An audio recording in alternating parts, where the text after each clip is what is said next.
I'm very happy to share this short introduction on the perspective of the investors in managing and measuring impact. I know it's not your perspective. I mean, it might be in a few cases, but most of you are business support organizations. So this is a little bit following the disclaimer that we did at the very beginning, that this approach that EVPA has studied and codified for investors can be easily translated into the business support organization word. So we think that this impact measurement guide that EVPA has put together in 2015, and now that has been revamped. So there is a new guide that has been published just 15 days ago, and that we will probably share the link with you in Planet, is actually very interesting for you.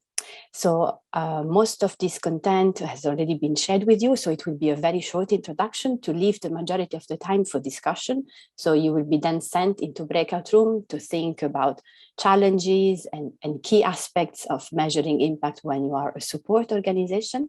And then this would be really helpful to focus on what are your main questions and points that you would like to clarify, just to be sure that you go back home and you have some practical tips and some starting points and some points of focus when you will discuss this with your colleagues. So we really hope that the conversations you can have with the speakers can actually answer many of your last doubts, questions on how to actually implement impact management in a business support organization. And for this reason, we have chosen two of the best incubators, accelerators that are within the EVPA membership. So we think that their impact measurement system are very serious, really something you can learn from. So we would really encourage you to ask questions and try to get the most out of this conversation you can have with EVPA members after the breakout rooms. So very briefly, just a second, everything is frozen here. Yeah. So this is the 5 steps of EVPA, you know them very well. So just to remind you that those 5 steps can be used from both perspectives.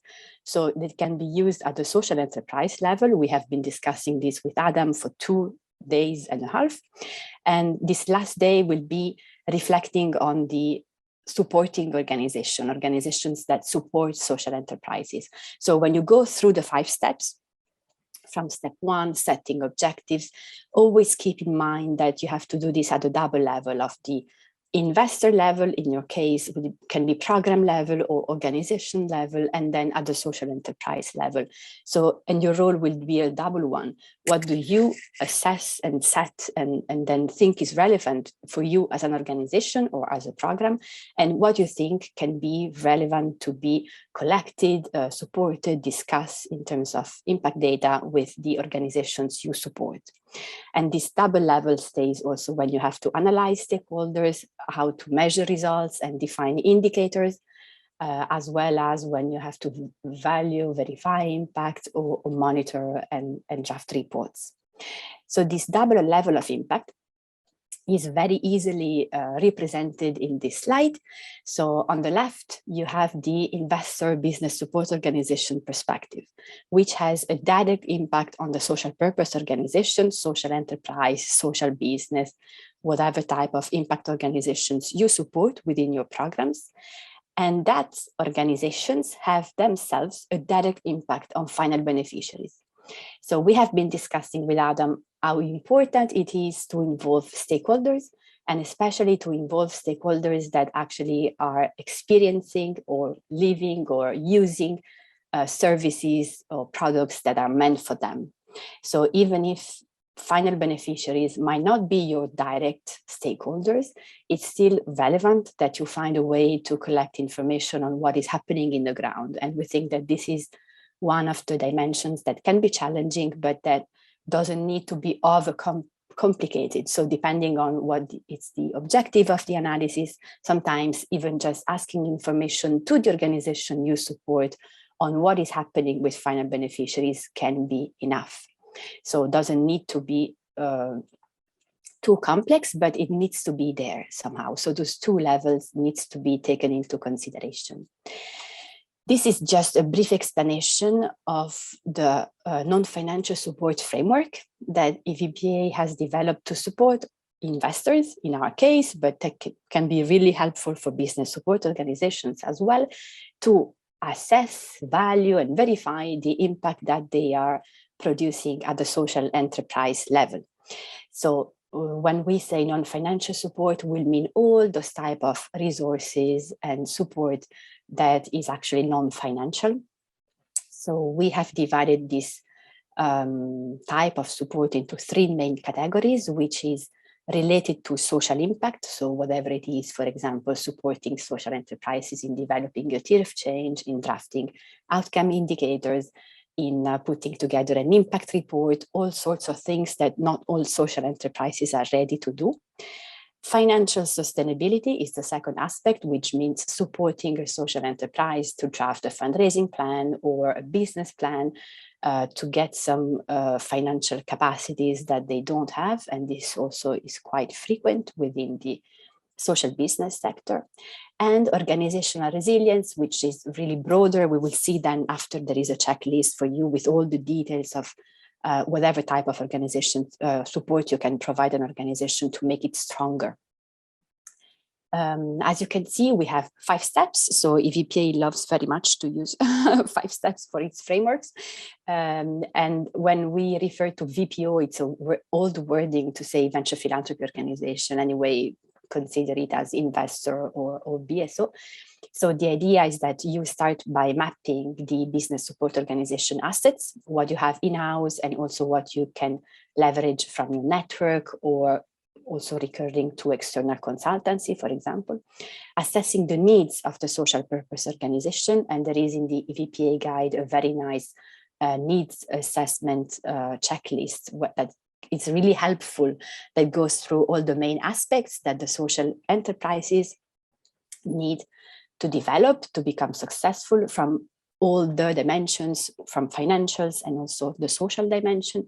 And then this would come to match what the BSO can offer, what the social enterprise needs into developing a non-financial support plan.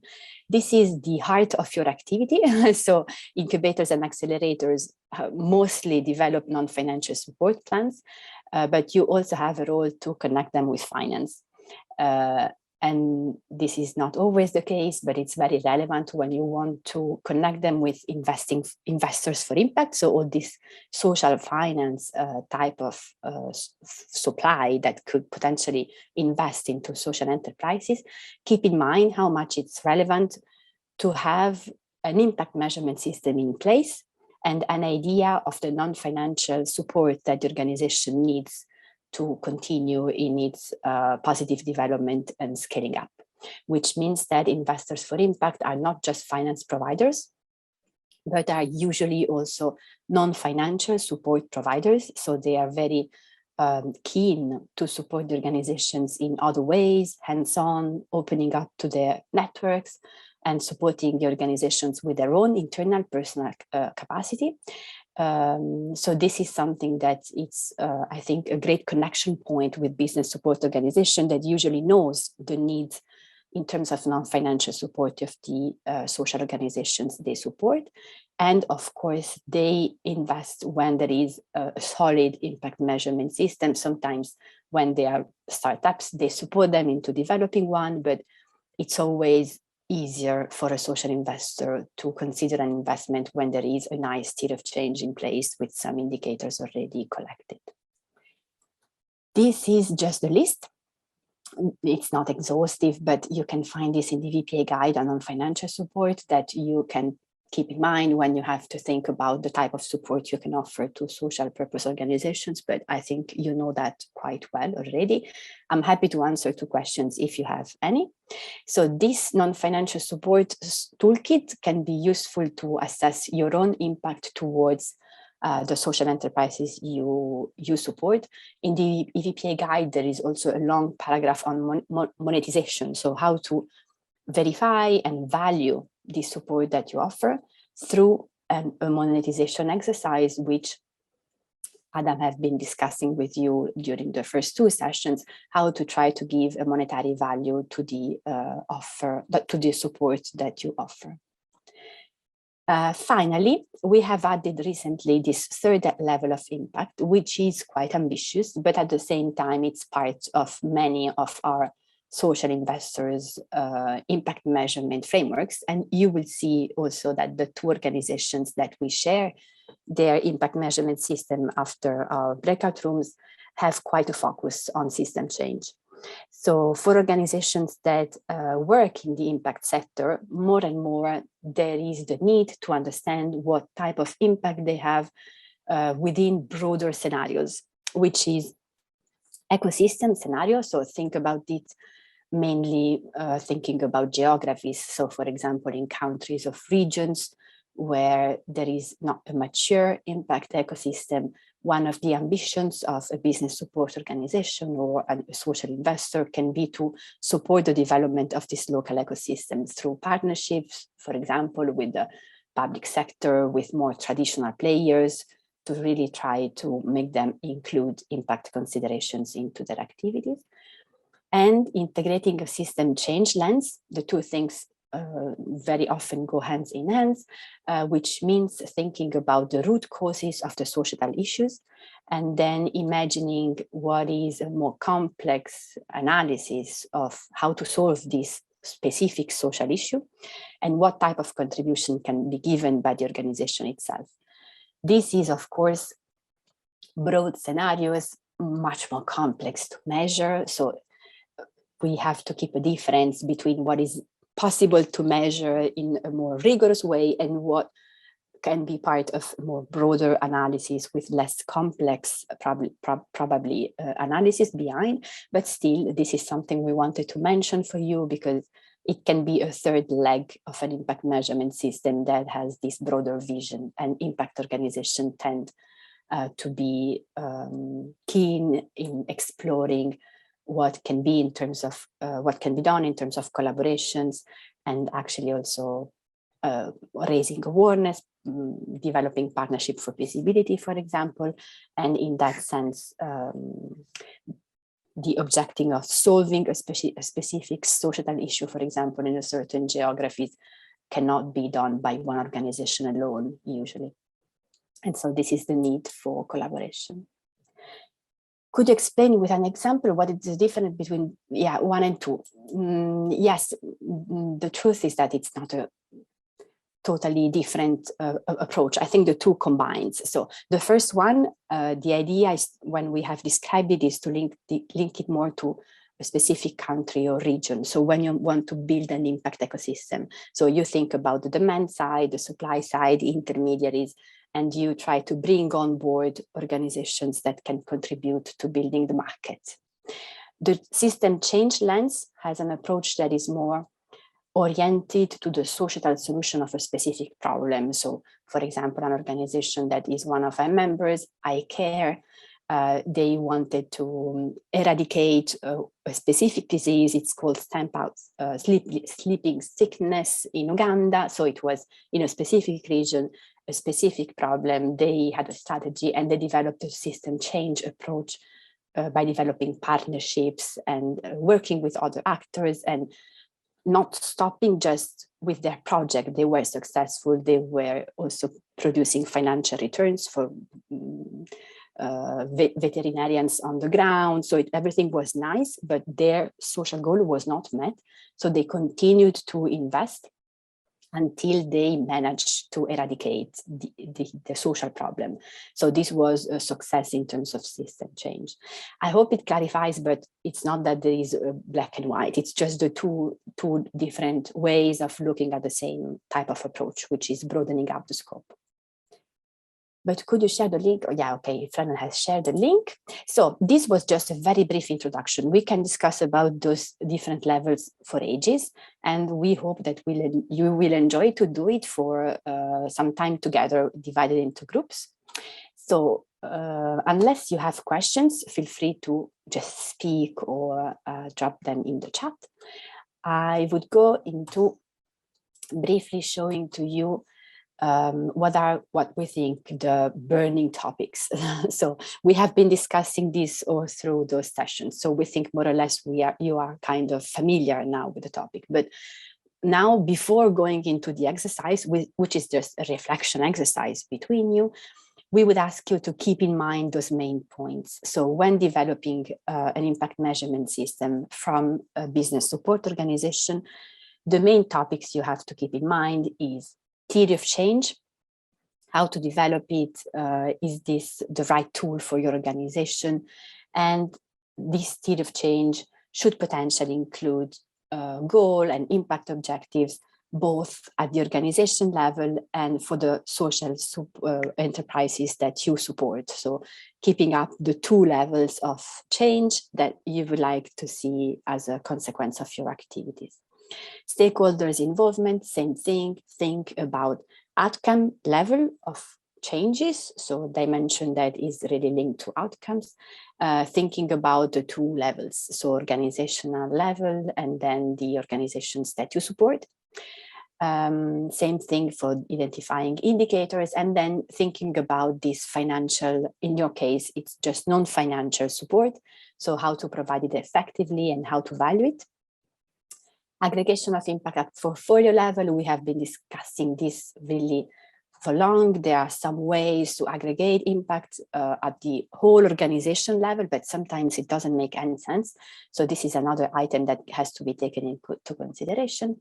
And then the impact management approach. So how all this data and efforts to collect evidences is actually used to create and increase impacts, not just to report on impacts. Yes, Maya, thank you very much for taking the time to be with us this morning. We really appreciate it. So for the group, Maya is a senior program manager at the Respond Accelerator at the BMW Foundation based in Munich, where she really has the chance to implement her passion for innovation and entrepreneurship as the key factors, the key drivers for a better society. If we want to say it like this, we will hear from Maya a bit about the Respond Accelerator and her work. And not to lose any more time, I would give the floor right away to Maya. Again, thanks a lot for taking the time and for sharing these good practices from our EVPA membership to make this theoretical part that we spent now the last 2 weeks, last days together, to make it a bit more tangible and to see how this can work in practice. Maya, the floor is yours. Thank you so much, and thanks for inviting me. I'm very happy to be here.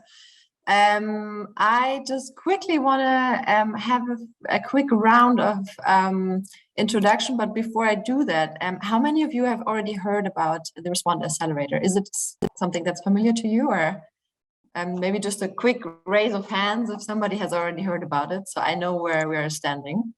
Okay, so I'm really, I have to explain a bit better what we're doing. I am Maya Pohlwassen. I'm from Munich, and I'm part of the BMW Foundation. And wait 1 second. Yeah, I will quickly have a quick round of introduction what Respond at BMW Foundation is actually doing. Then I will tell you a little bit about our impact management approach, and then a little bit of practical examples.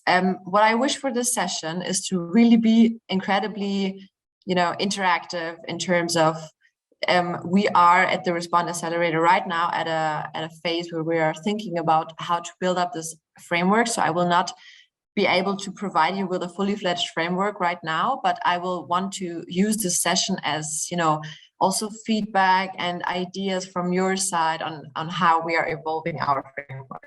So just to have a really interactive session after the impact management approach. I'm happy to have a 10-minute Q&A, but if you really feel like, oh my God, I need to ask this question right away, please just jump in. So I'm happy to also answer then.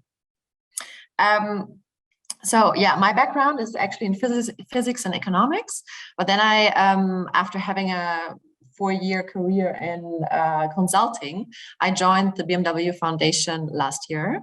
And together with the foundation, I'm building up the Respond Accelerator program in the 3rd year now. And in the core of the foundation, basically we have the mission to promote responsible leadership. And the foundation has already been existing since around 50 years. So in these 50 years, we really grew a huge network of responsible leaders, which is around 2,000 to 3,000 people by now. And basically what we realized in the foundation around 3 years ago is that we have such a value in our network itself that we should use and leverage a little bit more. So the foundation is working towards the SDGs and achieving them and trying to really bring people together, cross collaboration and so on. And we realized that maybe this is not even enough. So we started to think about what we can actually do in order to be a little bit more actionable. And we started Respond Accelerator, which is a 5-month program in our within the scope of our foundation. So Respond was initiated by the foundation, and we are focusing on tech innovation and responsible leadership. And we really want to promote solutions that are working towards the 2030 agenda. And together with Unternehmertum, which is the largest innovation center in entire Europe, we're supporting impact-driven entrepreneurs really on a global scale through the Accelerator program. The Respond program itself is 5 months, as I said, mostly based in Munich, but next year we will probably also have a little bit more of a virtual character, because we see that it's not entirely easy to travel to Munich several times a year if you're coming from Guinea or Chile or so on. So next year will probably be a little bit more hybrid.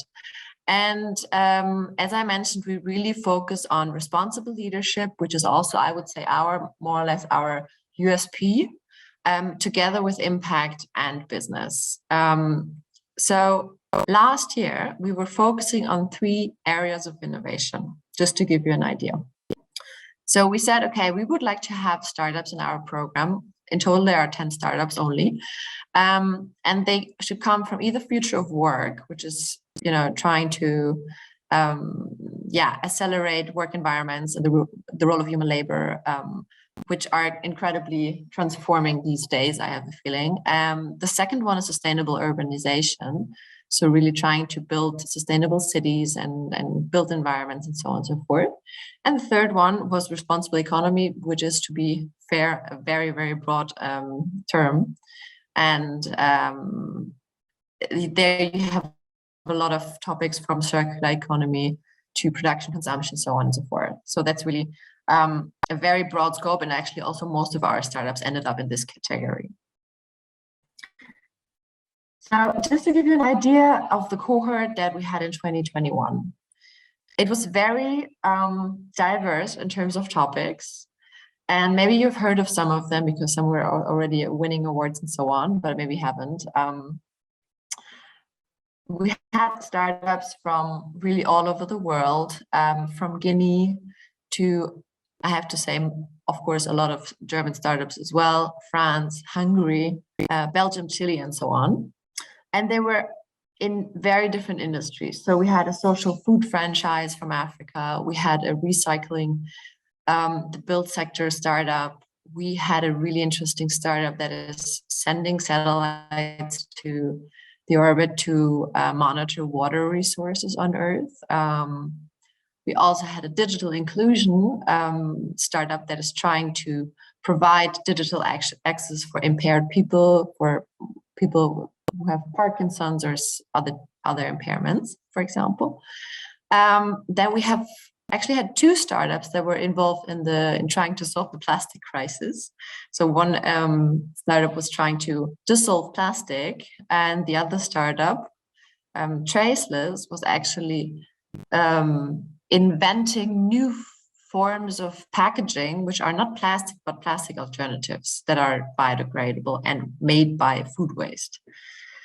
Then we have a few fashion startups. So one, it was melting textile threads, and the other one was about supply chain transparency. And last but not least, we had a AI-based natural food production and village data analytics, an AI-based algorithm, which is trying to monitor development and infrastructure in rural areas, especially in Asia and Africa. So as you can see, it's incredibly diverse, and this also doesn't make it easy sometimes to measure. So our definition of startup is, maybe I can just add this to the Q&A for a second, and I'm happy to talk about the program as well then. Okay, so it's actually, it's already time for a short Q&A if you want. So why don't I just look at you guys a little bit better? And our definition of a startup, right now we are focusing on startups that are more seed, pre-seed stage, maybe Series A, in terms of funding stage. We are really exclusively focusing on startups that have impact in the core of their business. So this is really important to us, that we are not having entrepreneurs who have impact as an add-on. Later on, I will show you a few numbers of how many applications we get and so on and so forth. And there you will see that we are really rigorous in our process of selecting the startups. So we have around 2 to 3% of the applications are only admitted to our program. So it's a low number, because we get a lot of applications and we're really trying to get the best out of them. Does this a little bit answer your question? Yes, a little bit. I'm interested in the other 98% then that's not joining your program, that might have fantastic ideas but not Series A or not as mature. Then what do you do with them? So we are of course trying to, as we are not only focusing on the Respond Accelerator, but actually also on building a huge community. We trying to keep these entrepreneurs in our broader community of the Respond Accelerator. And if we see a good fit for other topics, for example, or if we see an overlap with responsible leaders from the foundation's network, for example, we try to bring them together. But we are really committed to having a really good impact on the startups. And that's why we want to have only few people. So I think it's really, as you will see in the next session, it's getting very personal in our Respond Accelerator program. So really focusing not only on impact, but also about responsible leadership. And it's just something you cannot do with 20 people even. So it's really, it's something that we kind of need to do in terms of really having an impact on our startups.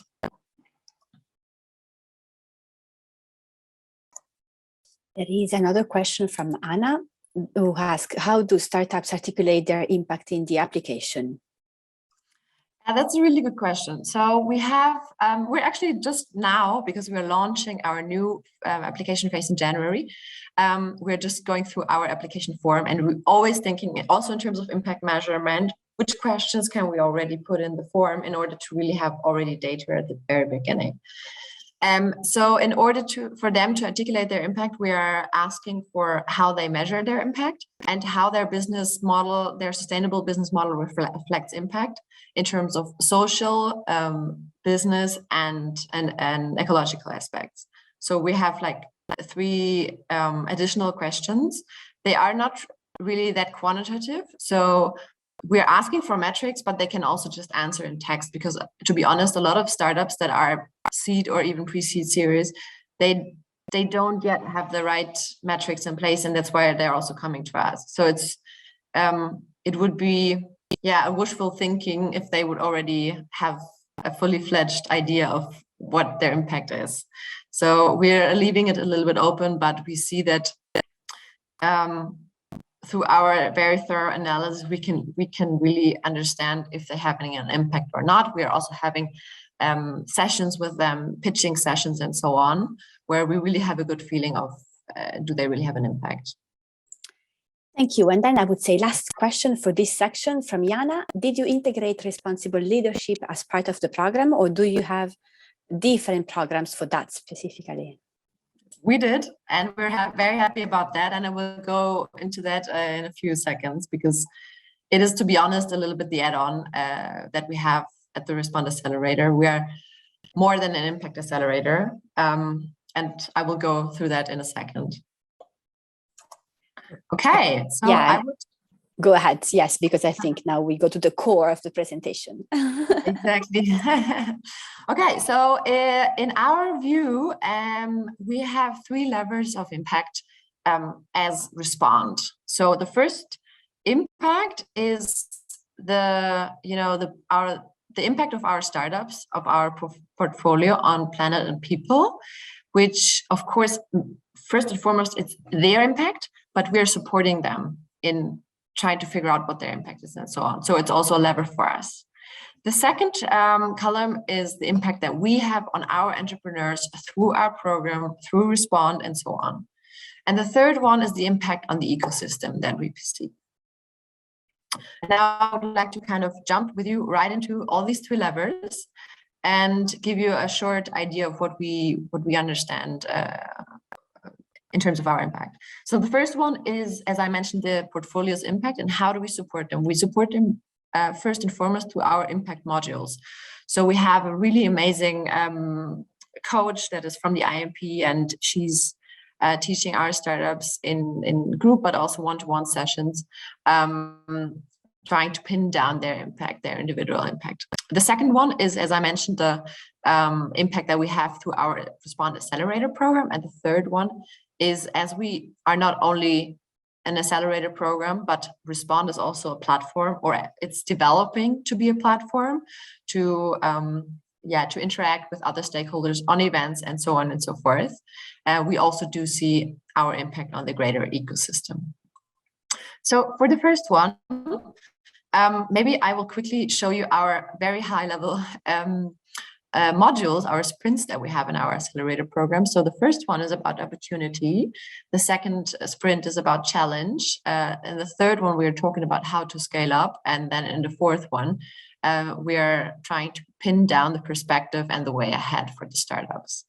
We do have business technology modules. So these are the common, let's say, common accelerator modules. We do have the impact module, and we do have responsible leadership modules. And as I mentioned in the impact modules, we have certain courses that we are providing. The first one in the sprint 1 is an impact strategy and management course. In the second sprint, we have system thinking in order to really be able to pin down your impact on a system level, as well as impact measurement and reporting.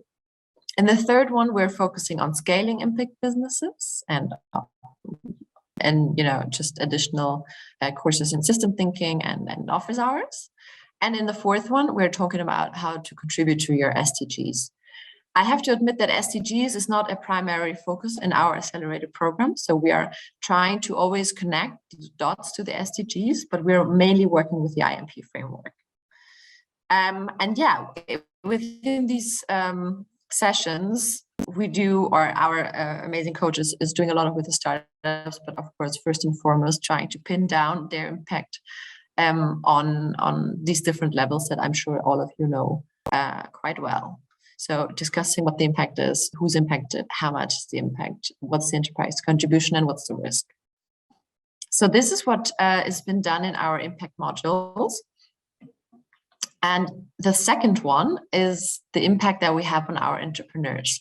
And of course, the first impact module part is also part of it, but we wanted to be a little bit broader in terms of, we do see there's much more impact that we have. We actually have impact through the entire curriculum per se. So not only the impact modules. And just to give you an idea of how our entire curriculum looks like, these are the courses. So there are really a lot of courses in business and technology, because it's something that's still a lot of seed and pre-seed and also Series A even lack. So it's something we definitely still want to provide to the startups. So from marketing, branding, sales, pitching, there are really a lot of courses that we do in order to provide our startups with the right business and technology knowledge. Then we have the impact modules that I already mentioned before. And then we do have a lot of modules and formats actually regarding the responsive leadership. So in the responsive leadership modules, we focus on really defining, first of all, what is responsible leadership, but also it's a lot about reflection. So we have courses like value and purpose to decide really what are we doing and why are we doing this. So there is some kind of overlap between impact and responsible leadership for sure, but we still want to dig a little bit more deeper into your,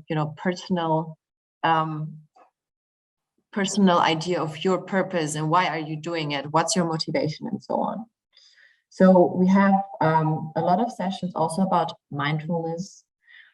We are in sprint 2 always going to the mountains. That's the part with responsible leaders days, which is a 3-day format where we go to the mountains and really all try to close the laptops, have courses on how to be vulnerable, how to talk about your boundaries as a founder.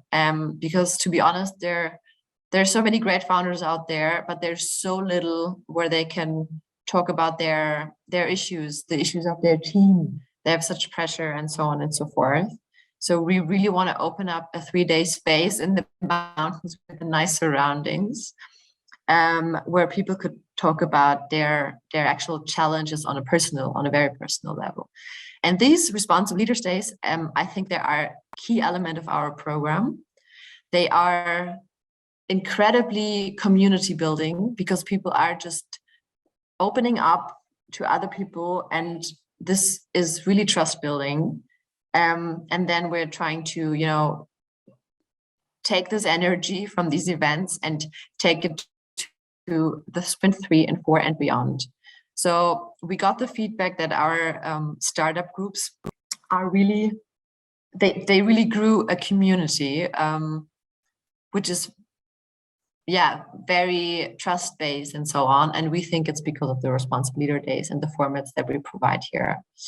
So these are more or less the responsive leader formats. And here on the left side, you do see a few pictures of our retreat in the mountains. We do talk a little bit about, also theoretical aspects, and maybe you've already heard about Julio Salazar. He's the guy in the middle. He founded, for example, Fuck Up Nights, which is an initiative in order to talk about vulnerability and so on, and really encouraging to open dialogue about that. And people were amazed by these sessions. And on the right side, you can just see a little bit our perception of responsible leadership that we want to provide to the startups. So it's a lot about respectful interaction, being brave, being open in whatever you do, take first action, collaborate, and reflect. And I think reflection is the most important one here. After this program, the startups are all to be entered in the responsible leadership network, which is also you always need to go through these formats in order to enter the network. It's not that easy, but afterwards you really have you really know what the community is all about. So it's not just a loose network of people who are all working on, I don't know, SDGs or something, but we really went into more depth there. Just to talk a little bit more about our impact on the entrepreneurs, we also want to highlight that we are, beside the curriculum, we are also providing a stage for them through various formats. For example, we launched another report this year, the Tech for Good report, in which all the startups are displayed with their solution, and together with other visionary experts like Sandrine Dixon-de Clèves or Azim Azar, Tarek Fancy, so really well-known people in the broader ecosystem, we provide them a stage where they can talk about their solution. So also through these formats, we do have an impact on our entrepreneurs in terms of visibility. And as I mentioned already, we are having this 5-month program, which is ending with a so-called demo night, which was this year in October, where also the startups do have a huge stage to pitch on, and which is quite an event for us throughout the entire year. But we also provide our startups other stages. So we are really working together closely with other partners like Bits and Pretzels, Falling Walls Conference, 29, Web Summit, and Slush, to put our startups on the stage and create visibility and create awareness of the topic through these formats. Of course, we also have a huge network, and before I checked, and I actually was missing a few, so I think you guys, some of you guys are probably also here, supposed to be in here. But also the network is, of course, a huge factor where we have impact on our startups, because we provide them with introductions and so on and so forth. So not only investors, but also other opportunities through other accelerator programs, platforms, and so on and so forth. So just to wrap this up, I wanted to show you one slide, which is more or less pinning down our current ideas of our impact accelerator, accelerator impact framework. It's inspired by the IMP, but of course we could not just take the IMP for investors and say, okay, this is the same, we have the same impact. No, we do have a very different angle on our impact on the entrepreneurs. And as you can see, we tried to pin it a little bit down into an effect on the startup's brand and credibility. We do have an effect in terms of providing them really with knowledge to the accelerator program and the curriculum that I mentioned before. We are having additional mentoring through our network and coaches, and are very much focused on founder wellness, which I want to explicitly highlight here as well. We do have a huge support network through the cohort community itself, the Respond community with all the cohorts, but also the BMW Foundation community. On the right side, you see additional impact levels that we see, which is what I mentioned before. We increase their visibility and networking through events, introductions to investors, reports, nomination for awards. We just nominated 3 startups like 1 month ago for the Falling Walls Award, and one won the actual award. So we do see there's a lot of impact on the startups also there. And of course, we also add small perks like office space and tickets to events and so on, as well as funding, but only in terms of opportunity sharing introduction, as well as application support. So we do not, we are an equity-free accelerator program. This is basically because we are a foundation, we are a nonprofit, so we cannot be financially involved with the startups, but we are providing knowledge and really opportunity sharing with them in order to get their funding going. Yeah, so this is more or less our current framework for measuring our impact. And before I go to the next topic, is there anything you want to ask on this, or should I go on? I'm wondering, maybe just to have, as this focuses on impact measurement, when you say there is a consultants and IMP consultants that support your social entrepreneurs in defining their own system, this is a one-to-one session where they really go into details of defining indicators, or these are more collective sessions? How does this happen? Can you share a little bit more? Of course, it's actually both. So we always start with group sessions.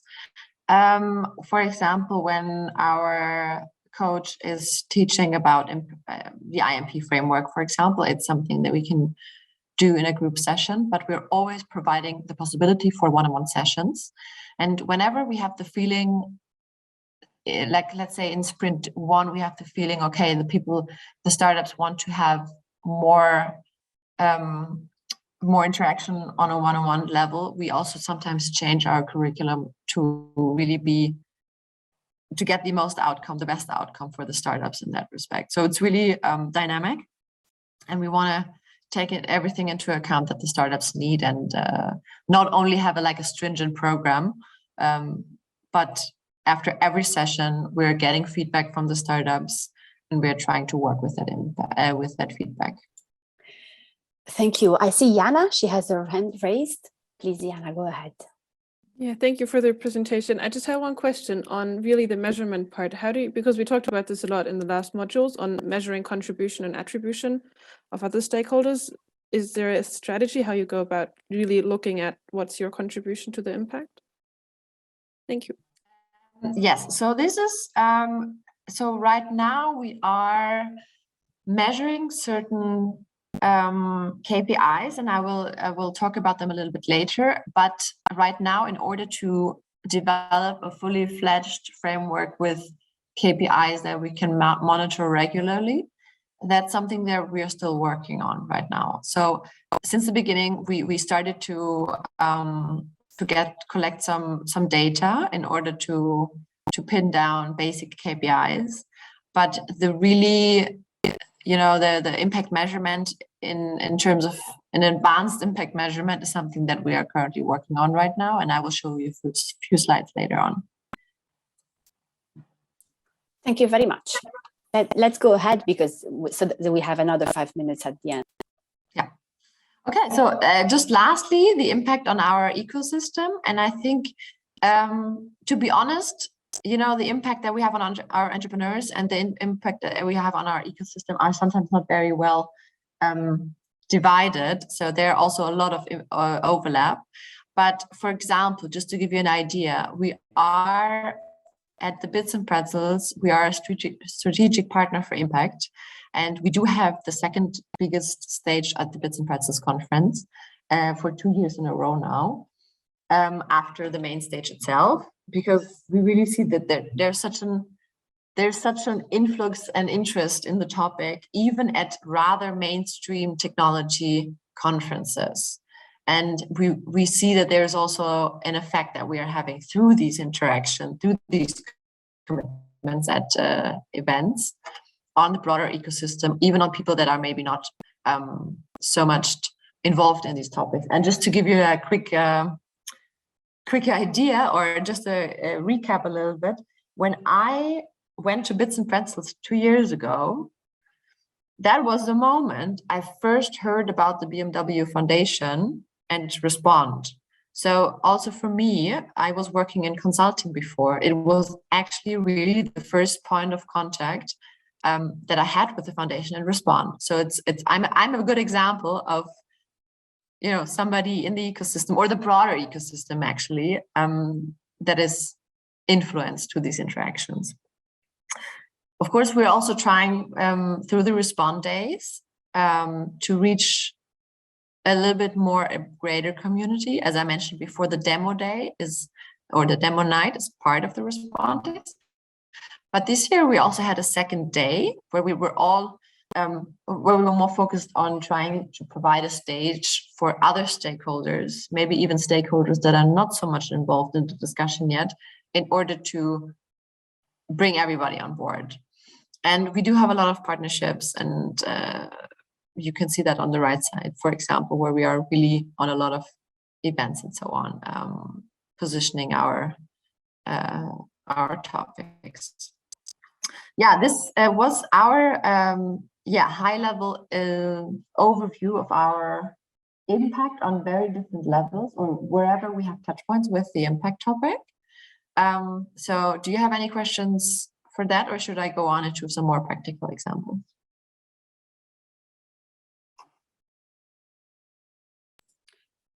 I think let's go through the practical examples. Okay, so just quickly, on the first impact of our startups, I'm sure a lot of you have already seen, you know, filled out sheets and so on. But I want to go into one specifically, which was Polyloop, one of our startups. which is a startup from Hungary, an amazing startup which is developing bacteria cocktail to biodegrade plastic waste. So really they are putting a cocktail on a plastic bottle that you used for shampoo or whatever, and it's degrading after a certain amount of time. So after, I think it's like a couple of weeks. And basically they are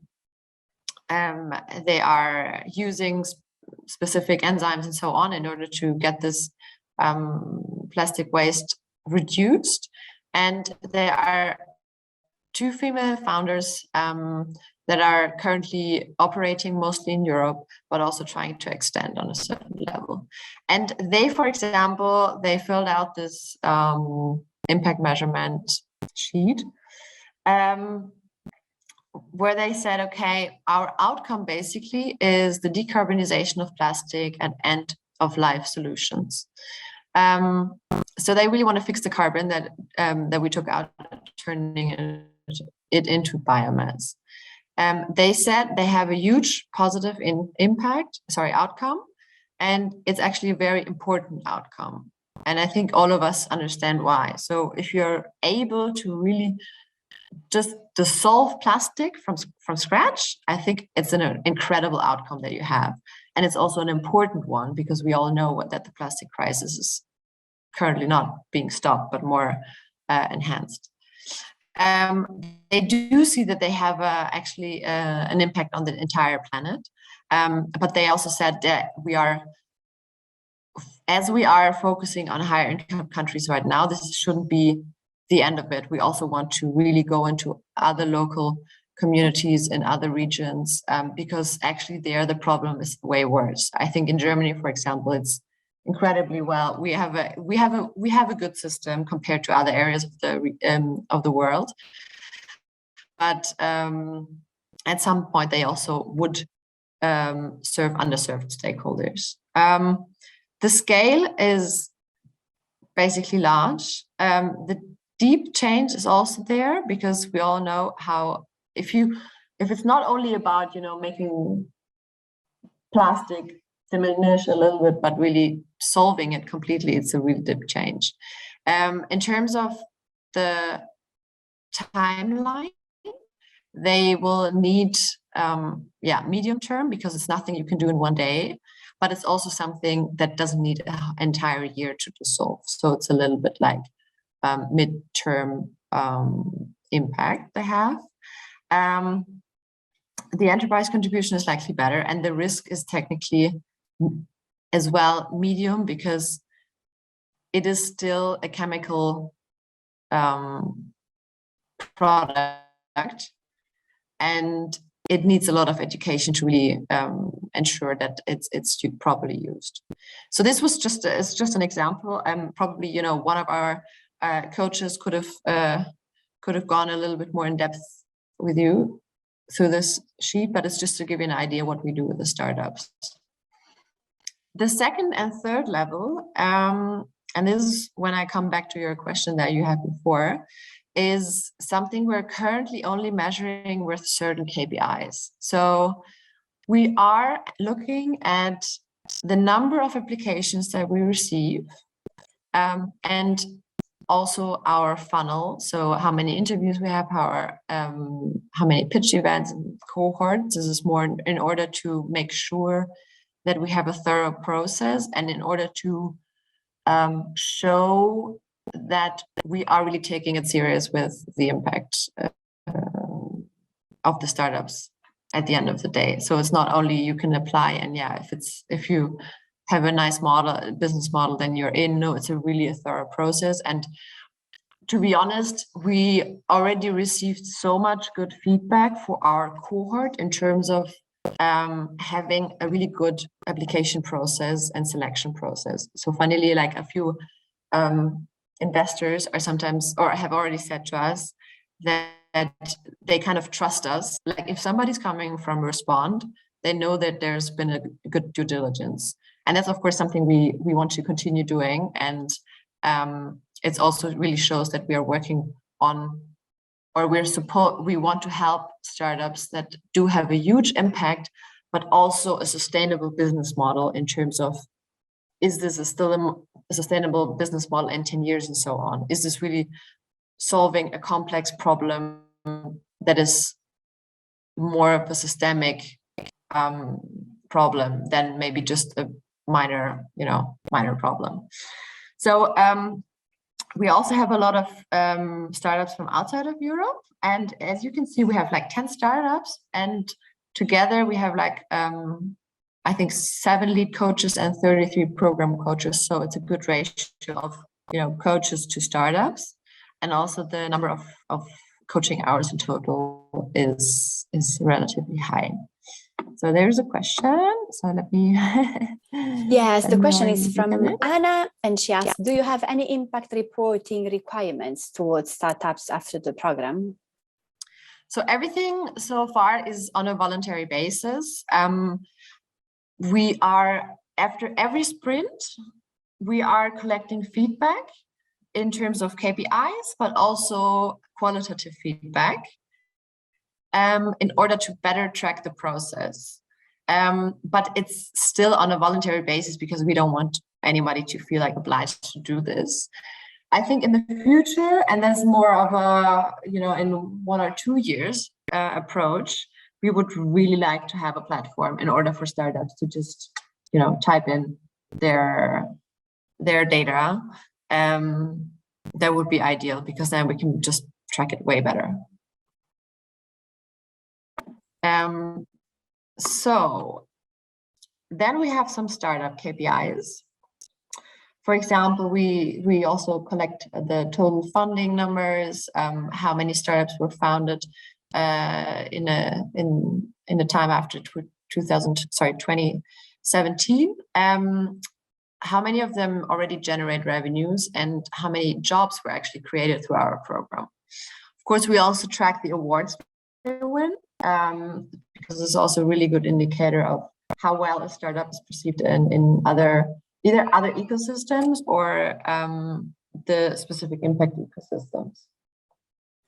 For example, Traceless, I mentioned it before, here you can see it on the right side, was just winning at the Falling Walls conference, which is a conference of scientists. So it's very nice to see that an impact startup is winning, the award for the breakthrough of the year at a scientist conference, which is it's not actually about sustainability, the conference, but it's a science conference. And that's really nice to see that we have a cross-industry impact on this level. Thank you very much, Maya. Maya, I would just interrupt you a second because there is a question. What have you identified as the biggest challenge in terms of measuring and managing your impact towards startups? Impact towards startups. I think that's also the big bucket that I was talking about before. I think it's just the quantification. The effect through the next levels that we are having, and that's of course so hard to measure. Like the effect, for example, of the startup winning an award on maybe other stakeholders in the ecosystem. That's not measurable. That's so hard to measure. So I think we have these KPIs, and they're nice to have. I think one key challenge is the impact after our immediate impact, to measure this. And the second one is to really, measure the effect that we have on startups, even in terms of funding and so on, because we do not know at the end of the day if it was because of our program or because they ran into somebody else at a different conference. This is a little bit backing up the question from Jana, yes, about your contribution. This is a challenge, I imagine. And this is a challenge that we, of course, we could try to solve it with even more feedbacks from the startups and so on and so forth. But to be honest, I think at some point you have to do a cut and say, okay, we perceive these and these numbers. We have also a qualitative feedback from the startups that makes us, believe that we have, I don't know, 80% contribution to this number or whatever. So it's something that we cannot measure at the end of the day, at least not right now. If you have other ideas, I'm very happy to hear them. We can open the floor, but we have only 5 minutes. So maybe it's just, I mean, we're also, of course, tracking like numbers from our PR. I think it's clear that we have a lot of media coverage and we want to measure that. And I just wanted to highlight that we are currently trying to extend our data collection with additional KPIs that we're asking from the startups or from our organization, and trying to also make our surveys a bit better in terms of, I don't know, did your founder wellness initiative safeguard your team's mental health and so on. So really go one level deeper into measuring the impact, knowing that there is some kind of border that probably we cannot come beyond. Thank you very much, Maya. This focus on the founder wellness, it's the first time I see it. And I think that's really very interesting regarding also all our conversations on relevant stakeholders. Maybe you can stop a second to share your screen so we can all see each other in the face. And then see if there are some comments on this contribution issue or also other questions to Maya. I might have one on targets. So you set a lot of targets in terms of financial. Do you plan now, you have them, or you plan to do that in the future, to set targets in terms of social impact, to agree on that with the entrepreneurs? You mean financial targets for the startups? No, social or environmental targets. Yeah. So I wouldn't say targets. I think it's more, I mean, we're currently looking for what's their angle on impact. And as I mentioned before, we have so diverse startups. It's very, very hard to find specific targets beside, I don't know, CO2 tons, whatever, that are working for all of them. So I think that's very, we're still at a moment. Yeah, but not even at the portfolio level, just one by one. But I don't want you to lose too much time with my question because there are others. I would leave the floor to Ernst. Great. I'm Maya. Thanks for the presentation. I have a question. How far in the measurement of your impact, just in general also, do you also see concrete effects also in legislation, etc., to make it concrete? Through our program? Yeah, or the IMP framework in general, the whole network, and yeah, in a way also through your program. Because I think often very innovative startups also are sometimes hindered by absolutely by legislation that doesn't work. Yeah. To be honest, I think right now not. So I think we are still at a point, unfortunately, where we don't see something really happening. We are indeed seeing that there's a lot of interest of politicians and political like stakeholders whatsoever to contribute a bit more to the discussion. For example, we will have an interaction at the MSC in Munich, Munich Security Conference also in February, where we also have our stage of the response startups and so on. So we really want to bring them together with political, in this case, also geopolitical stakeholders. Yeah. Because, I don't know, water, measuring water monitoring and so on, there are also geopolitical aspects of this, yeah? So we're really trying to engage and bring the people together, and that's what we do at Respond. But to be honest, I have not seen yet like the perfect impact on politicians on this level.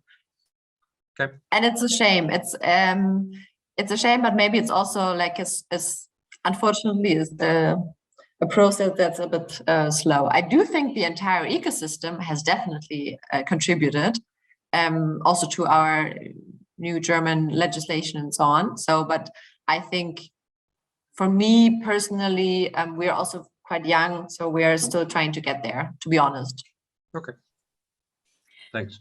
Thank you. Maya, we have another 2 questions. You have another 5 minutes or no, you have to run away? I have another 3 minutes. Sorry. Okay, so let's go first with the question from Jana in the chat. Did you use the IMP framework as a framework for your impact of the entrepreneurs, similarly to the way you let the startups do it? Say it again, sorry. Sorry, it was a little bit confused. Did you use the IMP as a framework for your impact of the entrepreneurs, on the entrepreneurs, Jana? Maybe you can clarify. Yes, on the entrepreneurs, similarly to the way you let the startups do it. So do you use the IMP framework for both dimensions, the first and the second one?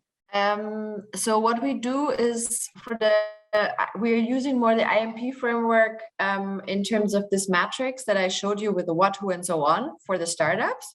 And for us, we were more focused on the matrix in terms of, you know, the investors' contribution that we took as a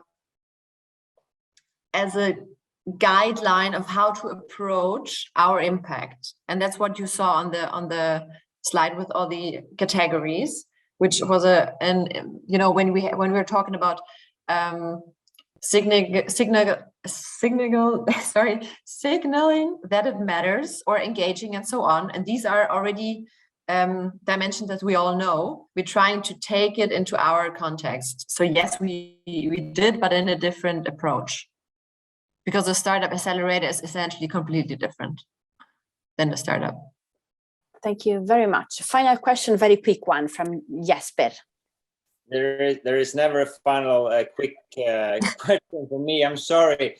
Maybe this is more of a reflection than for all of us, because I mean, thank you for the amazing presentation, and the program looks amazing as well. I know about the BMW Foundation, which is a corporate foundation. So my question here is really, when it comes to philanthropic foundation or philanthropic corporate foundations, do you discuss internally around, you know, where you come from, your, you know, the background, the funding of the corporate foundation, and the impact that you have had as the BMW Foundation, or the BMW, where it comes from? I mean, there's other examples of philanthropic money that comes into and want to do good, right? Which is fantastic. But the impact that we are having, we have created it ourselves in the first place, and now we just, how much of that is greenwashing, and how much is actually true when it comes to, because you're doing your due diligence on your SPOs that you want to support, and they have to have impact first. But do you have I mean, the corporate foundation has impact first, maybe, but where it comes from has not had it in the beginning, you know, for a long time, you know. So this is more of a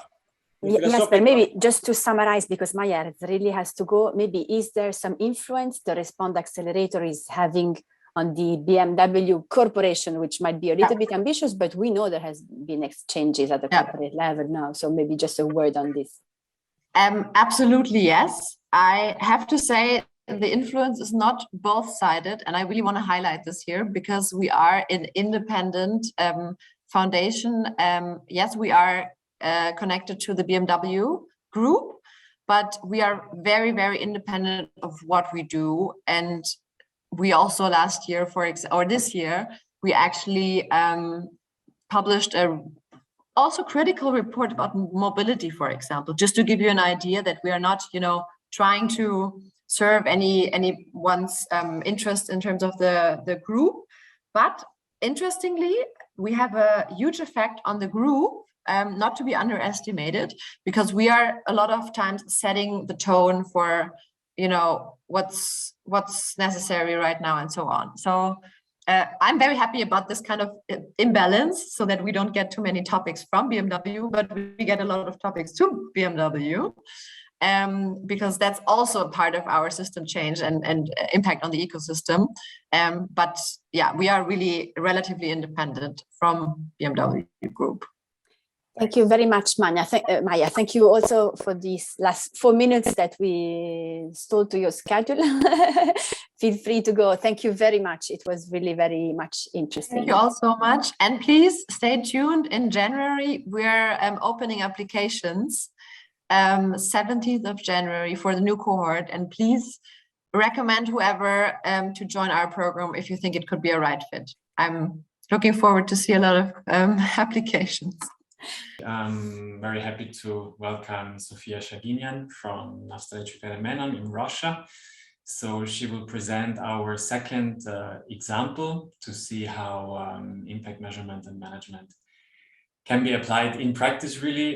Sophia is the manager of the social entrepreneurship program at Nostra Experiment, being involved in selection processes, in incubation and acceleration programs. So she has a lot of experience to share and a very innovative approach that she will present us. So Sophia, we are very happy that you took the time to be with us today and to share your experiences and your insights in the field. I'm handing over to you. Thanks so much for being here. Yes, thank you very much, everybody. And Florian, thank you a lot for the introduction. And everybody, I'm very happy to see you. I know that you had some, hard days, some, already knowledges that you have received. So we'll try to make our conversation interactive. You can, as I think Sarah will also add, you can ask your questions, you can write in the chat, and we also will have breaks where you can ask the questions and give some comments on what you will hear. This is very important, so we not make it's a lecture, but rather this interactive discussion. So let me share my screen. Can you see it? Can you note or something? Yeah, okay. Okay, so I represent Навстречу Переменам Foundation. As Florian said, we work with the SPOs, in particular with social entrepreneurs since 2012. And we use a lot of technologies from international organization Reach for Change that some of you might know. And we have several programs in our foundation. One of the main program is called Incubator program, and we will talk about it today. This is the program for social startups. We also have several other programs for not social startups, but for those who are already ready to scale. One of them is called Reach for Impact Investment, and this is the program for social entrepreneurs who are searching for equity investment. And the other program that we launched also for the organizations that are ready to scale has the mechanism of social impact bonds, and we are trying also to develop it in Russia. But I'm telling it in case you will have questions or you will have some interest, so we can maybe talk about it later. But today we'll talk about incubator programs. It runs from 2012, and throughout the years we had 60 participants in this program who supported more than 4,040 children. In the incubator program, we combined all three principles of venture philanthropy. We have individual finances, grants that we give to some of the participants of this program. We have one of the main things that we have in this program is building, managing and management and measuring system for their impact. And of course, it's non-financial support in capacity building, in network connections. This is not less important than the financing itself.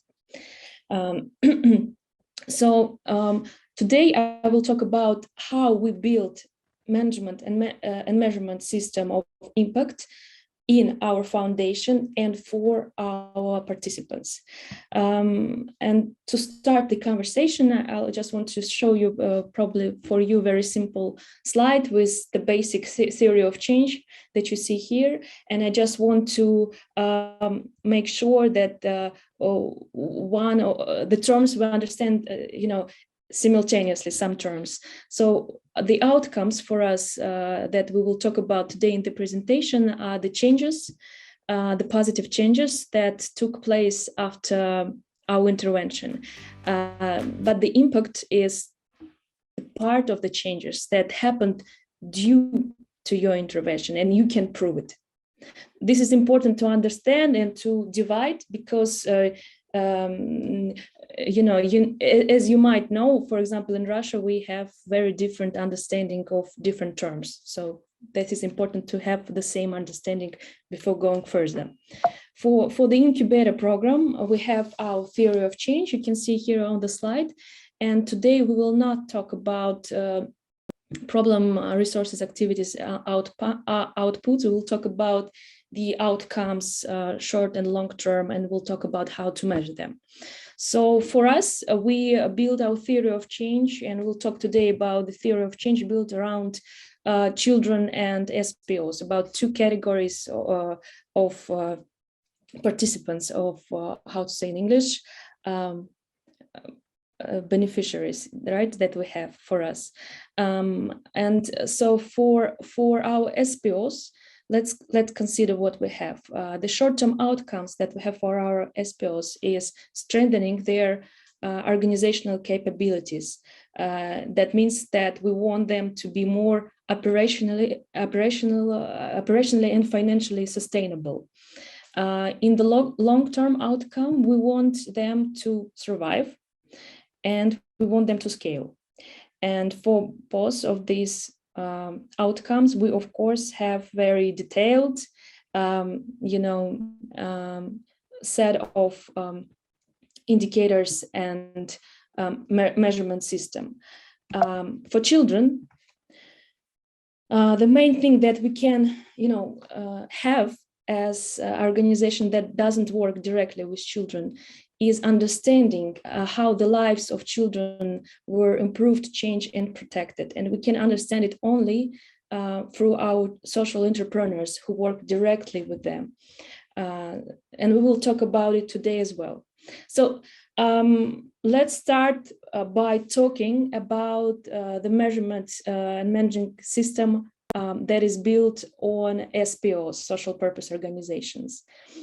As I said, in the short-term outcome, we want them to be organizationally and financially more sustainable. And to capture it, we have 5 fields throughout which we build our managing system. You can see them on the slide. This is effective solution, it's financial sustainability, it's leadership and team impact scaling, and for some rare cases, this is system change activities.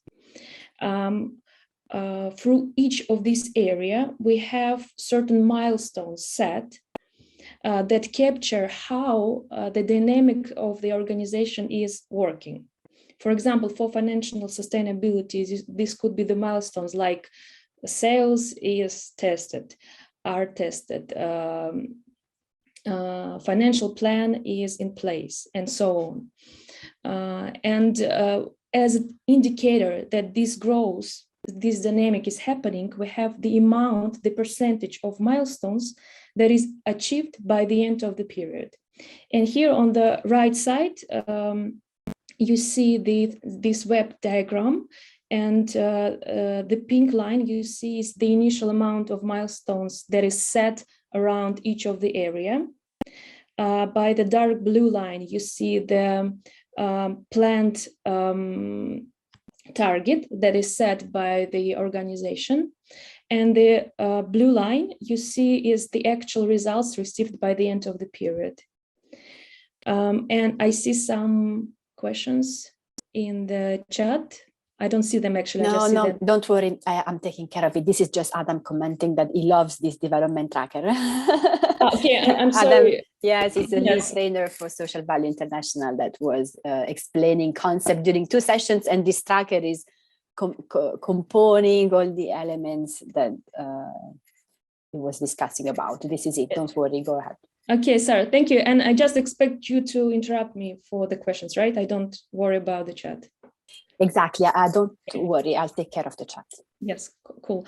So the results plan that we have here, you see also on the slide that the result planned and gained are a little bit different. These are the results you see for 2020 because we're just finalizing the results for 2021. And as you remember that it was a first pandemic year, and the interesting thing is that development has happened, and even more that we planned, but in the whole different areas that it was planned, which is quite interesting for us. The second type of how we capture development in these 5 areas is just through this simple increase in multiplicity growth indicator. It means that we capture the dynamics of the amount of children and youth supported, the dynamic of the staff and volunteers that are in the organization, income, outcome, financial results, geographical footprints, and some other results.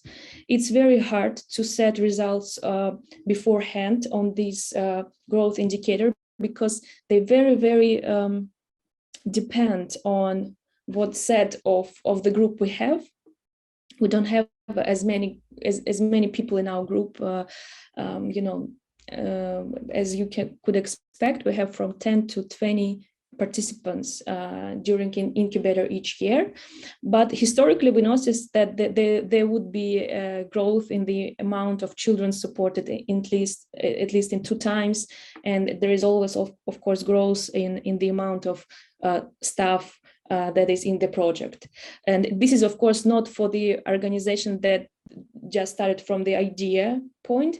This is from the organization that already have operation on the time that we capture planned results and on the time where we capture gained results. Okay, so we overviewed the short-term outcomes on SPOs, social purpose organization. Now let's see on the outcome. Let's see the outcomes for the children. As I said, in general, we can say that we try to understand from our change leaders, from our SPOs, how the life of children changed. And as I said, we can only do it through the information that we receive through our participants. I didn't say that participants in the incubator could stay from 1 year to 3 years. It depends on several things, but they can stay in the incubator program for several years. And for those organizations who stay in the incubator for their first year, we focus them on capturing results, at least through qualitative things.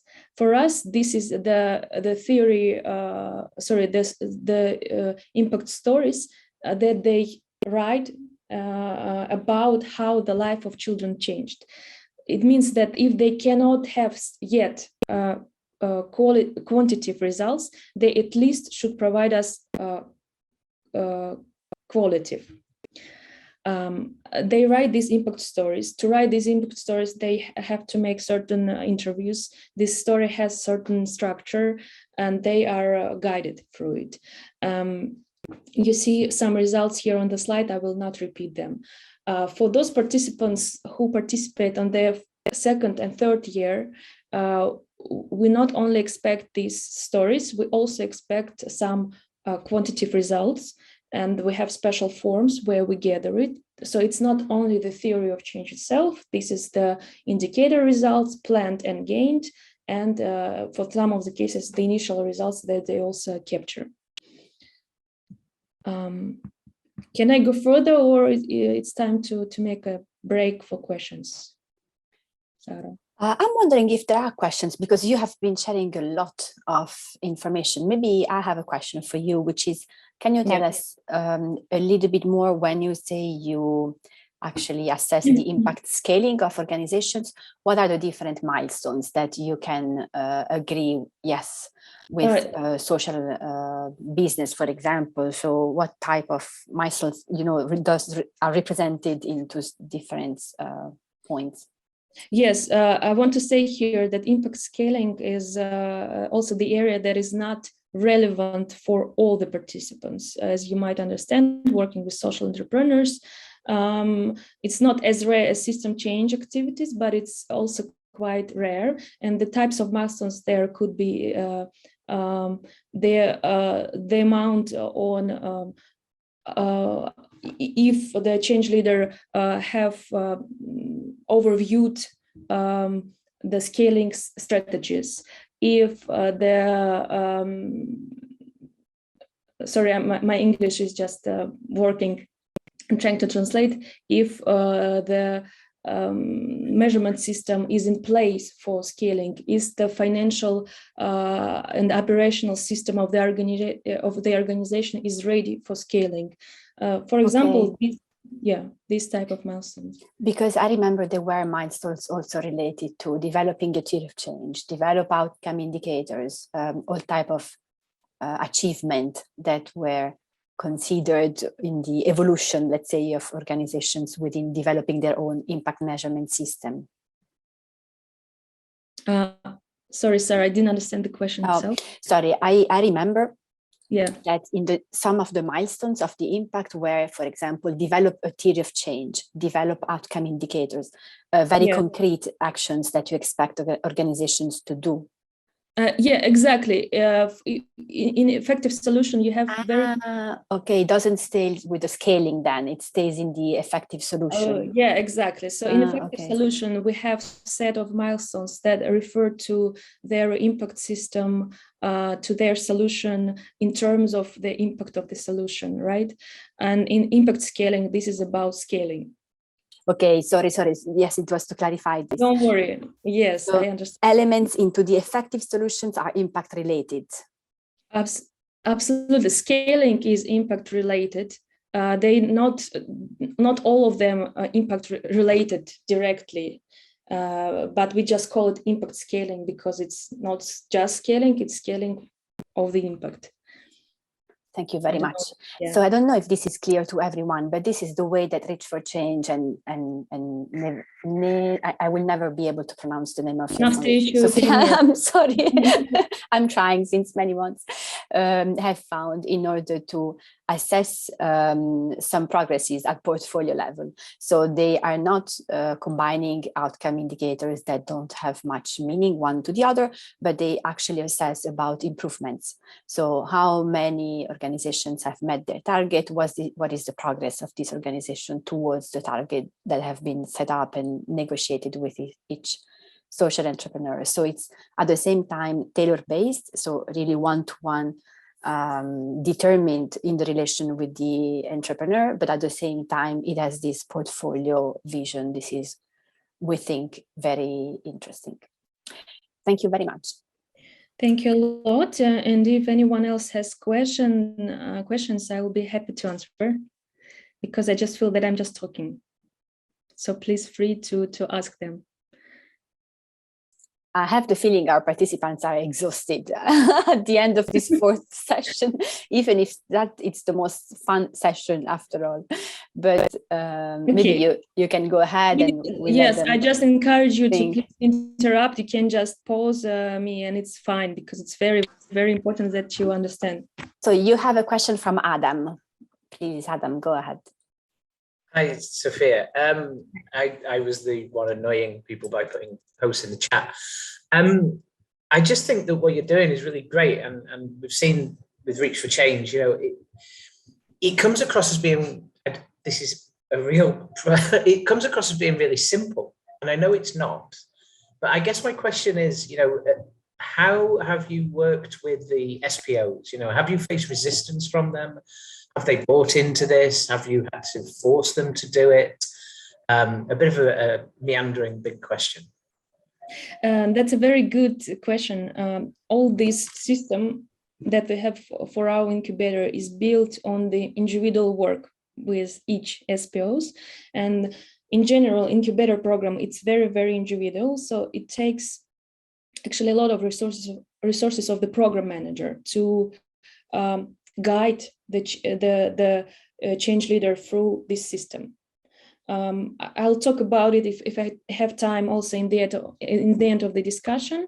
So there is a certain structure of how often do you meet to get the social entrepreneur to give you this information, right? There is a system. For example, our change leaders report the results in the beginning of the year, at the end of the year, and during the year 3 times. And during and before this reporting system, there is a call with program manager, at least in the beginning of the year, and at least 3 times of the year, to make sure that everyone is in line to what we expect from each other. So this is a general answer to your question. Does it answer, Madam? It does, yeah, absolutely. I'll probably ask something else about targets in a bit, but over to you. It's really great. So let's go further. I will skip some slides. So we have talked about short-term outcomes and the results planned and gained on SPOs and on children separately, right? So now let's talk about long-term outcomes. Long-term outcomes, as I said, for SPOs for us is that first they survive because they came to us when they were social startups yet. And the second is that they scale.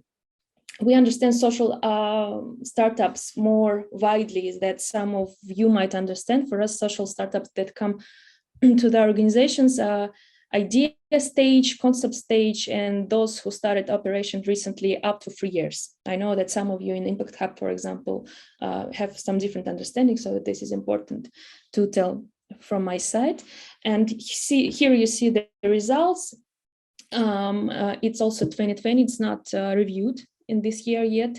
And the main question that is for us to talk about it further is how we understand that these results, both short terms and long terms, happen because of us. So how we isolate the impact.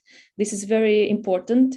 We get both praised and criticized for our methods. So I'm very happy to share with you and to hear also your feedback. So what we do to understand if the results that we see are gained because of us, we just ask our participants how they define in which scale these changes happen because of us.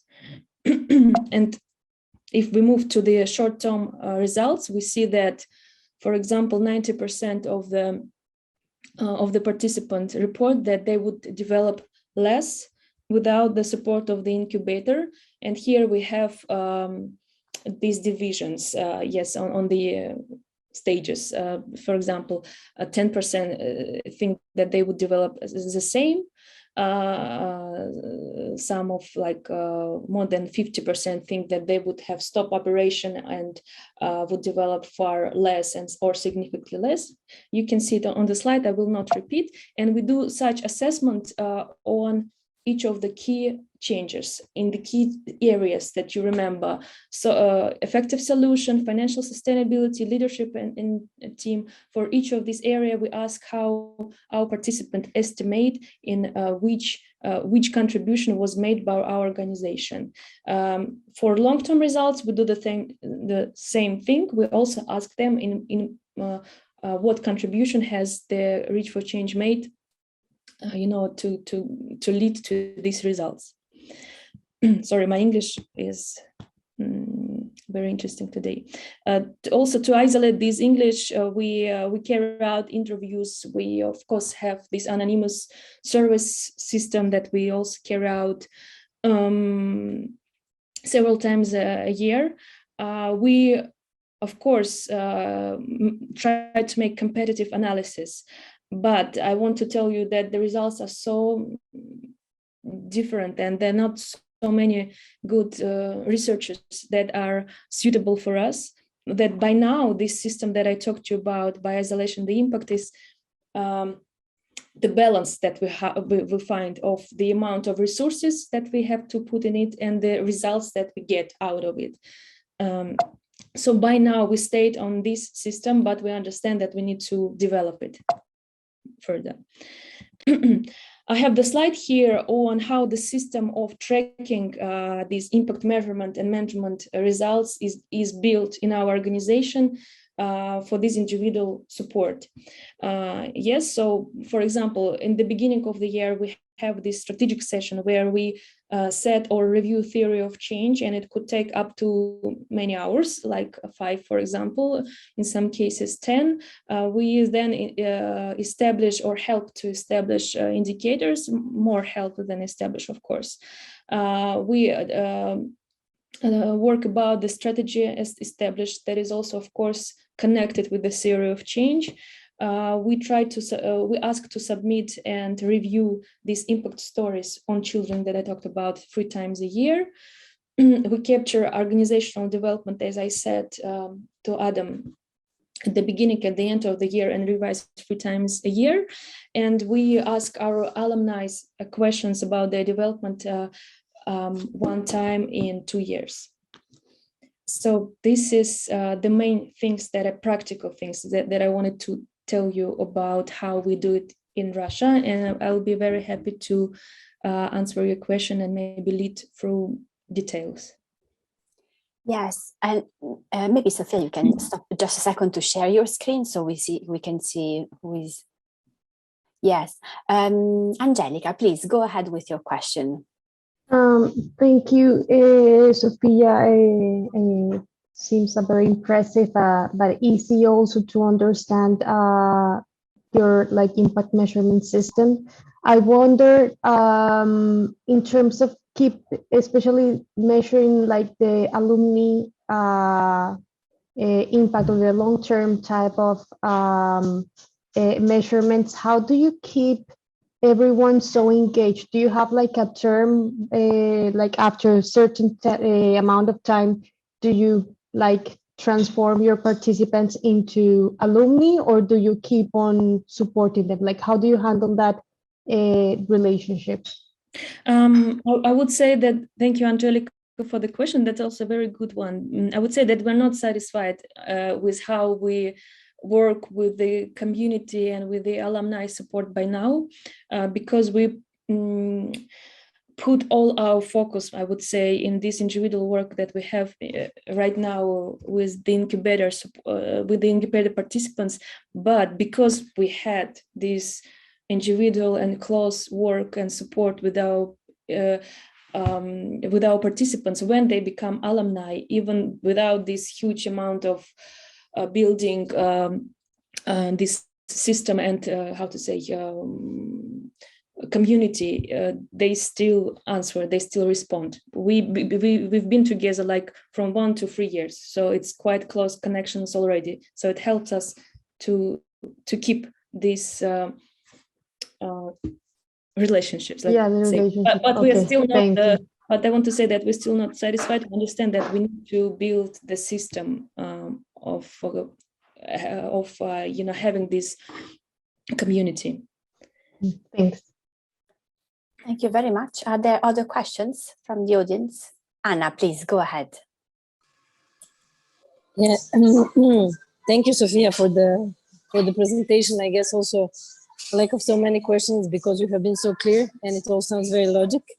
But maybe my question is, I think I read somewhere on your presentation that 80% of your participants actually reach their impact milestones. Did I read it well? Did I remember it well?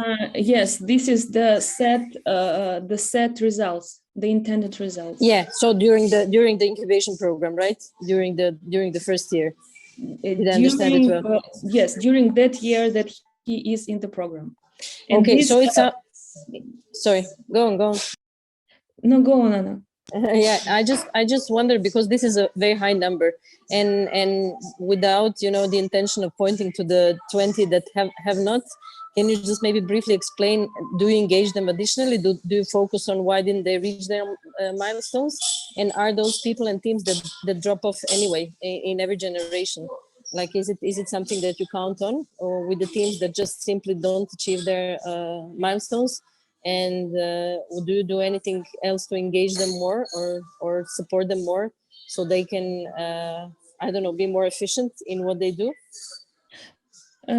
Yeah, as I said, the incubator program is individual and it's non-financial support mostly. So we, of course, so these 3 times a year that we meet, we go through the development tracker and we talk about what is happening, why it's not happening, or, and try to support in the way that we can support without anything not, logical, but, of course, we would do it. 80% is high amount of results, but when we set this milestone, we set them together with a program manager is revising how the change leader is setting them. As we, I think they were not over setting the goals, and maybe it's also a part of the these ambitious results that we have of 80%. Do you understand what I mean? Yes, I do. Yeah, so I think both helping throughout the year to see where we can help, where we can push, or where we can just be, just not push, actually, just let it go. And setting the results together with the program manager who can help to not maybe to be too ambitious in the areas where it's not relevant, let's say like this. Sure. Thank you, Sophia. Your English is great, by the way. I understood. Thank you.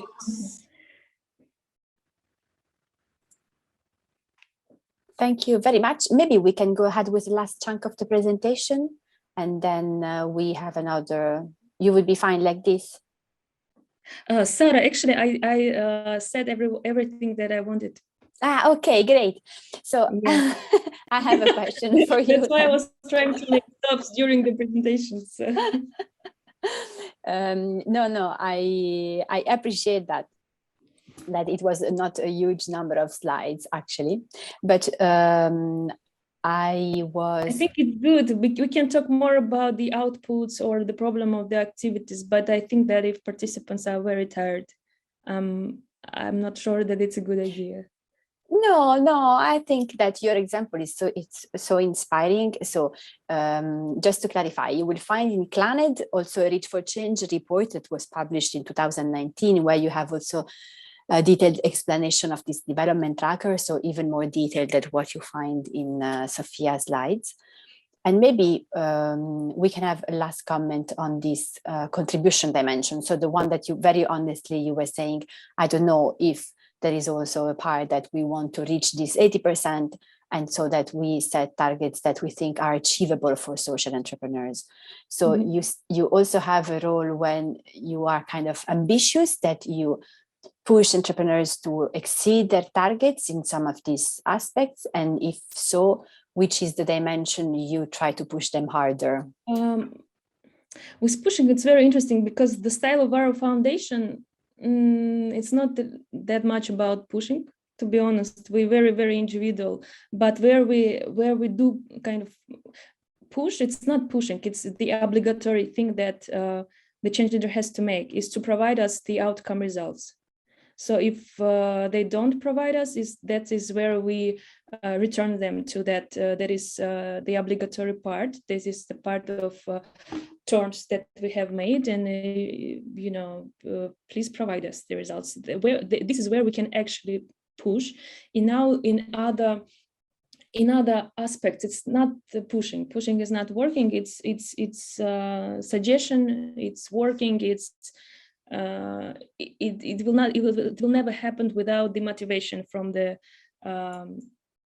SPO side. Yes. Can I ask you the ratio between program manager and entrepreneurs? How many entrepreneurs are managed by one program manager? So how much time this person has to dedicate to each one? Yes, that's a very good question. So one manager can work with maximum of 20 people, and this would be already a lot.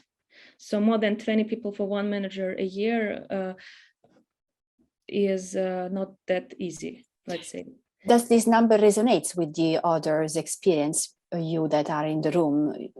You have programs that include many more or much less organizations than that? 20 SPOs, 20 participants, 20 people, leaders, they're all leaders. So sometimes I think they are ideas sometimes, and sometimes they already have set up their startup. No, Sophia, am I right? Exactly. Yes, I didn't understand the questions. There are different stages: ideas, concept stage, and started operation already. And Ulrike, please go ahead. There is a question. I guess no. I was just thinking about if that resonates with the 20 mentees you have per year or coaches. But I guess it's depending on how intensive your program is going to be and how you will consult on individual levels. So if you have classes, for example, where you give some inputs on different topics, but so it takes a lot of time to be in an individual coaching with someone, and this is like 20. It depends on if I meet them every week or every months, so I cannot answer on that question in that way. Exactly. That's it. It depends a lot on how the program builds, so it's very hard to compare. Mm-hmm. Yes, of course. This is Lava. Please go ahead. Yeah, actually, that is my question about how often or approximately what's the minimum of times a mentor, the project manager, is meeting with the mentees, because as you said, it's a very personalized approach, but still, I'm sure you have some targets that have Yeah, we don't have targets, but we try to count the hours, by each. This is the system actually that was set by also our Reach for Change colleagues. We try to count hours for that program manager spent on each participant, and the timing could be very, very, very, very different. It could be, I don't know, 30 hours for one and 60, in a year, for example, for another one. It's such a big range, so I don't even, so I can't even give you the numbers, because it's kind of a little bit hard to count average. But yeah, we do have the system, and I recommend to have this system, because it's just helping for you as a program manager to understand how much time you put in this program. Because when you work with as a program manager, we not only work for this program, we also do other stuff, selection and other things. So it's not only about this, but this is helpful to have the system. Sorry, cannot give you the exact number. Yeah, it's like a reflection on my side that you need to have some tracking tool, so to say, even for the SPO to know that there are some deadlines, that they have to make some progress on the task, because they support them, but the main job has to be done by them. That's what I asked. Do you ask if we have this system? Yes. Yes, of course. Yes, we have. To say in English, give me a minute. We have a table,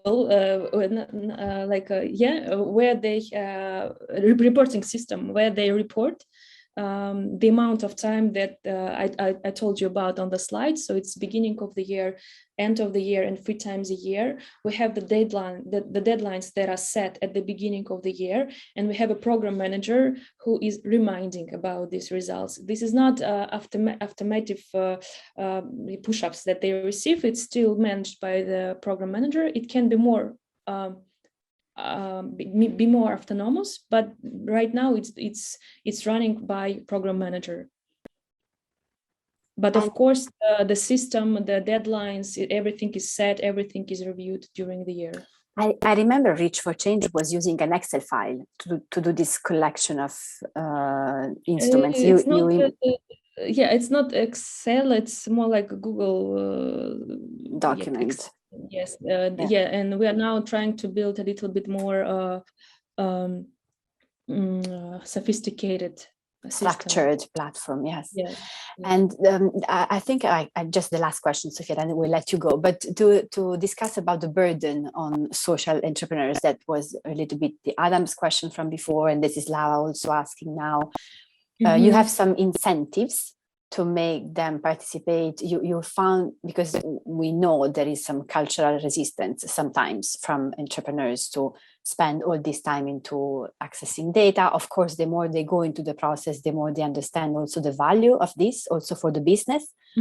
But apart from training and mentorship, all of this, do you have a system of incentives to have them, or this is just part of the program, in or out, and if you don't fit this in, you'll consider Can you, Sarah, can you explain what is incentives, just for me to be clear? I don't know, that they get some extra financials, for example, because I know you also offer financial support in your case, for example, or that they have access to another mentorship opportunity, and if you somehow reward those that fill in all your requests.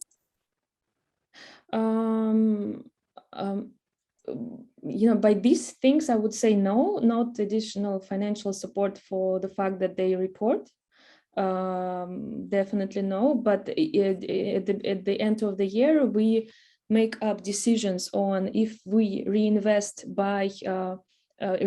the program by letting them to continue to be in the program, and it's based in particular on how they reported during the year. Is it clear?